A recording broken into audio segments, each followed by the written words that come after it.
tonight is to give you what I would consider, bring a little levity into this process that you're about to go into, and give you what I would consider the top 10 list of the college admissions process do's and don'ts. And these are just things that I've been thinking about. This is in no particular order. Some of these, while may have some humor, I am 100% serious in all of my advice to you as you go out to navigate a process that many people do and many people survive. So we'll start with number 10. Do be aware of your surroundings. The students in the room, you're about to enter into a process where you're going to college fairs, which is going to be a time for you to shop around and get a lot of information in a short amount of time. You're going to be exposed to high school visits and information sessions when college admissions people come to your school and tell you about their program or hold regional information sessions. And then you'll also have the opportunity to do interviews as well, which gives us a chance to get the in-depth one-on-one information about you. It's all about you in the information, interview rather.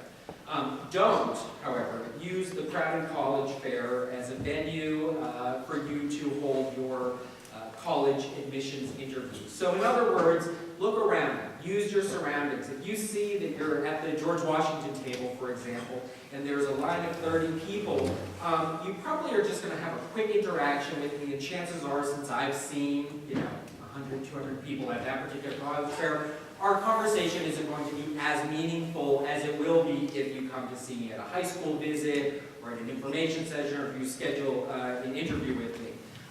Don't fill out your card for my school on my neighbor's table because that irritates them. Don't just come up and stand awkwardly in front of my college fair table and say nothing. To be honest with you, that really creeps me out. I'm not sure what you're doing, and I'm not sure what I'm supposed to do when you're doing that. So save us all the trouble of that. Number 9, do your research and be thoughtful. You have excellent resources at your disposal, especially with your college counselor, Terry. Utilize those resources. Don't view the college search process as a way to get the best bumper sticker on your car. It doesn't matter what one magazine says is the best school and another magazine says is the other best school. The best school is going to be the school where you're going to take advantage of the resources. Another thing, sort of doing the research and being thoughtful, is don't ask at a college fair, how's your English department? Good. Exactly. And then whenever anyone asks me or Ann that question, we say good, and then the person goes, oh, great, great. Like you told them something inspiring and deep. I'm not sure what you're trying to get from that. Other things that I would say to not ask at the college fairs is, 1, can I have a pen? My response always is, sure, if you really need a big pen that has no identifying marks about GW on it, go right ahead, with no cap, by the way. Students will ask me what's tuition like, and my response always is, it's kind of like a bill that you get to go to college, that you have to pay to go to college. And then the final question I often get is, why is tuition so high? And my response is always the same, and it has been for years. It is because people keep stealing my big pens, and so 90% of tuition costs actually goes into pen procurement. So be aware of that. Do be yourself in your writing. Admissions readers want to learn about you. While I'm sure your grandmother is a wonderful person, she's not the one applying to our school. So we want to know about you. It should be all about you. Don't, in your college writing, use the essay as a way to show your knowledge of SAT words. While Jill used to be seen as a paragon student, she became a servant for no clear reason as the years passed. It is now seen as the pariah of the school. The teachers she asked to write letters of recommendations were in a quagmire as to what to write, as their rancor towards Jill made them realize she was not sacrosanct. As a result, Jill's recommendations were extremely vapid. Wow. So Jill was a jerk and her teachers didn't know what to write, is basically what I got out of that, right? Number 7, take ownership of this process. Right? That's really important, and that really reiterates what Terry just said to you. Don't let your parents, students, commandeer this process. When mom enters or dad enters the admissions office and proclaims, "We're here for our admissions interview," or "We want to study political science," you know there's a real problem at that point.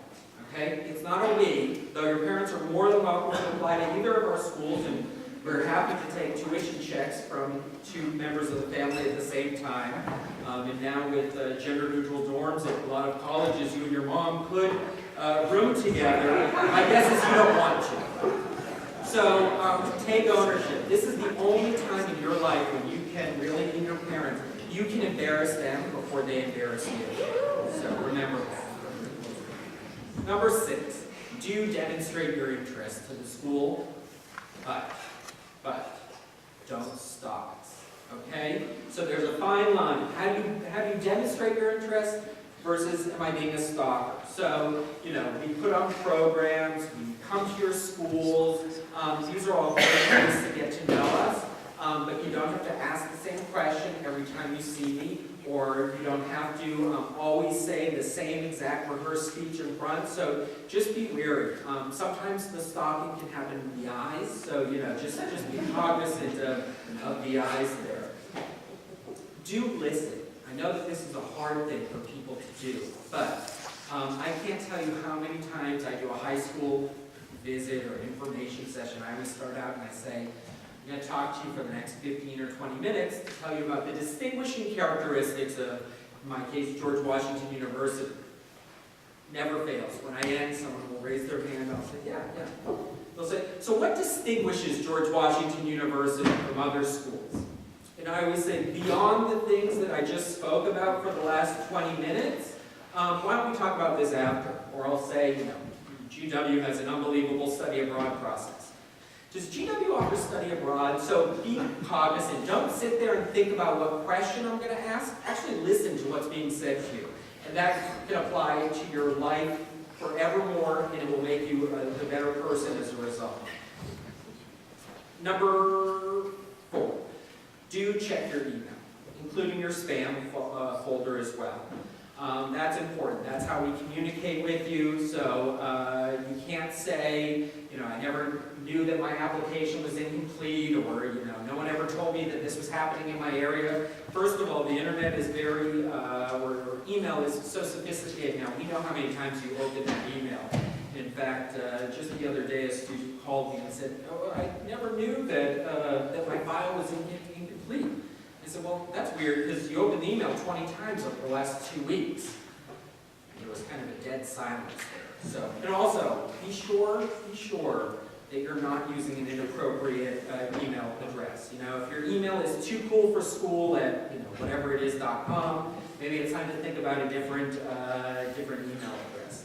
The other thing, while we are so interested and want to get to know you as well, and this actually goes back to think about your surroundings too. It's not necessary to send daily, weekly, hourly updates as to what you've been doing since we last communicated.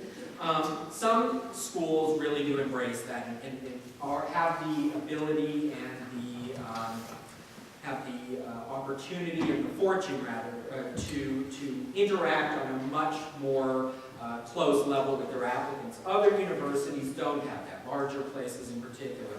And I can speak for myself. I have about 1,000 applications that I need to get through in a 4-week period. So if students that are sending me 2- and 3-page emails that are telling me what they've done since they applied 2 weeks ago, the reality is I'm not looking at those, and I can't sort of process that. So you know, think about before you send, and is it really necessary to update? That can also order stalking, depending on how many emails you send. But I don't want you to think not to reach out to us, because that's why we're here. But be mindful of the emails that you're sending. Do proofread. Number 3, do proofread and respect the writing process. In other words, write multiple drafts. You know, you think about what you want to write. Think about what you want to convey. Don't wait until the 11th hour to start your college applications, because that never turns out well for anyone. Number 2, do have fun with the process and learn about yourself. Okay? Don't be a complete head case. It all works out. I promise you. And then finally, I will say my most sage advice is to eat your vegetables, get your rest, make smart decisions, and most importantly, and I cannot highlight, underline, bold this enough, be a Red Sox fan.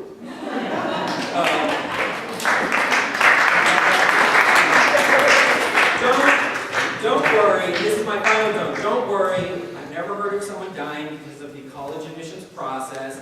And just to, before I turn the mic over to Ann, I just want to say, let me give you all juniors a gift, and that is I'll give you all a free admission to Union College for next year, so you all at least have one offer of admission in your family. So, while I'm not sure that this will be honored or valued, I do sincerely offer it with my most humble best wishes. So. And that is my advice to you, with a little levity yet some good hard facts in there as well.